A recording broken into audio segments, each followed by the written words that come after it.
Wall Street tells a very clean story about Bear Stearns. Simple, logical, comforting. It just isn't true. Here's the uncomfortable reality. Bear Stearns didn't slowly decay. It collapsed in under a week. 5 days. No sirens, no chaos in the streets. Just liquidity evaporating and confidence dying first. When it was over, a 100-year financial institution was sold for $2 a share, less than a cup of coffee. Stay with me, because this wasn't a market failure. It was a controlled demolition disguised as a crisis. March 2008. Wall Street looks calm, at least on the surface. Bear Stearns isn't some fringe player. It's a 100-year-old investment bank. Deep connections, smart traders, billions on the balance sheet. The kind of firm people assume is untouchable. Inside the building, it's business as usual. Deals are being negotiated, coffee is being poured, bonuses are still a conversation. Outside, the mortgage market is freezing solid. Banks are quietly refusing to lend, even overnight, and Bear Stearns is funding itself day to day, hour to hour on trust. Think of it like this. The engine is still running, but the fuel gauge just hit zero, and nobody's laughing, except the market, which is about to tell a very dark joke. The explanation that stuck was simple enough to repeat on every headline. Bear Stearns, according to the narrative, was crushed by subprime mortgages. Too much risk, too much leverage. Housing prices slipped, toxic assets collapsed, and the bank supposedly ran out of cash. Neat, familiar, reassuring. It frames the collapse as inevitable, almost natural, a bad bet finally coming due. But that version quietly skips over something essential. Bear Stearns didn't suddenly become worthless. Its assets were still recorded, its offices were still lit, its traders were still sitting at their desks marking positions that hadn't exploded overnight. What broke first wasn't the balance sheet, it was communication. Funding partners paused, overnight lenders hesitated, calls stopped getting returned. Collateral that had been accepted without question days earlier was now waved away, not because it had changed, but because the mood had. Bear Stearns wasn't destroyed by realized losses. It was undone by hesitation, a brief moment when confidence fractured and the market decided it couldn't afford to wait for the numbers to speak. That pause was enough. Something about the timeline should make you uncomfortable. Bear Stearns didn't collapse because the market panicked. The panic came later, after the firm was already being quietly cut off. That order matters more than anyone wants to admit. The real problem wasn't hiding in the mortgage market. It was buried deeper, in the plumbing that kept the system alive. Bear Stearns depended on short-term borrowing to function, rolling massive amounts of funding day after day, night after night. As long as cash moved smoothly through the pipes, everything appeared stable. Balance sheets looked fine, models behaved, confidence held. But liquidity isn't designed to slow down. The moment it did, the structure revealed how fragile it really was. The shift didn't happen with an announcement. It happened in tone.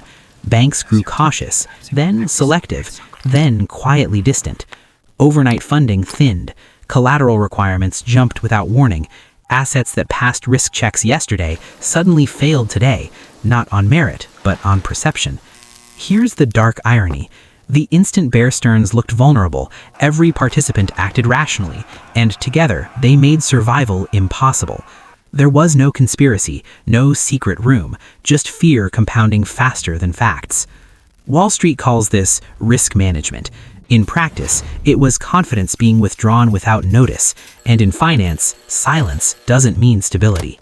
What happened next wasn't gradual, it was instant. The moment funding stalled, Bear Stearns had hours, not days to survive, and Wall Street knew it. Once the flow of money slowed, everything else followed, in a very specific order. First, confidence wavered. Then the warning signs appeared. Margin calls began stacking up. Lenders started asking sharper, more urgent questions. Nothing fatal yet, just enough pressure to feel uncomfortable. After that came denial. Executives publicly insisted the firm was stable. Internally, meetings stretched late into the night. Traders still showed up each morning, opened their screens, and tried to behave like this was normal. Press releases reassured the public about strong liquidity positions, carefully choosing words that were technically true, but increasingly irrelevant.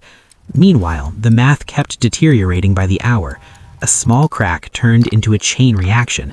One lender pulling back forced another to reconsider. Each retreat made Bear Stearns look weaker, and that appearance alone triggered the next withdrawal. By Thursday night, fear had replaced analysis. By Friday morning, survival was the only objective left. And here's the absurd part. Nothing dramatic had actually happened. No catastrophic loss, no single trade detonating the balance sheet. Just a system built entirely on trust, suddenly forced to operate without it. When that kind of system fails, it doesn't bend, it snaps. By the weekend, the collapse had turned cinematic. Phones were ringing non-stop. Regulators were suddenly involved. Executives were doing math that no longer mattered. Behind the scenes, the question wasn't if Bear Stearns would survive, it was who would catch the falling body. Sunday night, the decision landed. J.P. Morgan would take Bear Stearns, backed by the Federal Reserve, for $2 a share. A firm worth $170 just a year earlier, now priced like a clearance item. It wasn't a rescue, it was a mercy ending, delivered quietly before Monday morning could expose the damage. The sale saved the markets. It didn't save the system, because the real damage from Bear Stearns was only just beginning to show. Bear Stearns vanished almost overnight, but the shockwave kept moving. What it revealed was disturbingly simple. Any major financial institution could disappear in days if its funding was questioned. Size didn't matter, reputation didn't matter, history didn't protect you. After March 2008, the behavior of banks subtly but permanently changed. Every institution started looking at the one next to it not as a partner, but as a potential source of contagion. Credit tightened across the system, trust thinned out. Cash stopped flowing freely and started getting hoarded, treated like oxygen instead of fuel. Most people never saw this shift happening. They didn't need to. They felt it months later, in loans that were suddenly unavailable, retirement accounts that collapsed without warning, and jobs that disappeared quietly without explanation. Bear Stearns wasn't the crisis. It was the warning flare shot into the night sky. The system noticed. It hesitated, then it kept moving forward anyway. 6 months later, when Lehman Brothers collapsed, it became clear the lesson hadn't been learned. Or worse, it had been understood too late. Bear Stearns wasn't destroyed by bad assets. It was destroyed by speed. 5 days was all it took for confidence to reverse, liquidity to evaporate, and a century-old institution to be reduced to a cautionary headline. Not because the numbers suddenly collapsed, but because time ran out before anyone bothered to verify them. That's the detail most people overlook. Markets don't pause for confirmation. They don't wait for audits or explanations. They move on suspicion, on tone, on the first hint that someone else might be pulling away. Once momentum shifts, fundamentals lose their power. Balance sheets become background noise. Bear Stearns wasn't the crisis. It was the rehearsal, a live demonstration of how fragile the financial system becomes when fear travels faster than facts and trust exits quietly. The uncomfortable question isn't what went wrong in 2008. It's simpler and more dangerous. How much time would the next one need? If you enjoyed this video, hit like and subscribe for more cool stuff they don't teach you at school.